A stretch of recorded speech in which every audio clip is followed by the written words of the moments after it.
la immigració islàmica, que hi ha una part d'immigració econòmica, sens dubte, que hi ha una part també de reivindicació lògica. El comportament dels francesos en Argèlia és inexcusable i clar, estan patint les conseqüències de les barbaritats que han fet en Àfrica.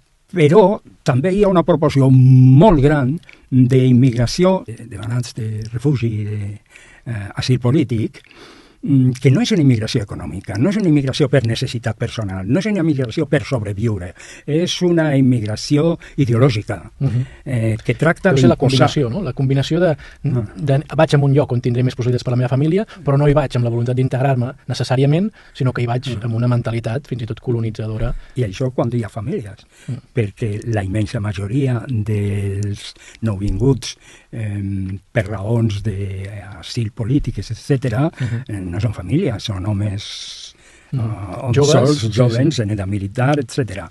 I que no només no volen integrar-se, sinó que volen imposar la seva ideologia. La seva ideologia, la seva religió, perquè no fan diferència entre religió, ideologia, règim polític, legislació, ordre jurídic, ni res, perquè són teocràcies, suposa la mort de la tradició liberal, racionalista i secular d'Occident.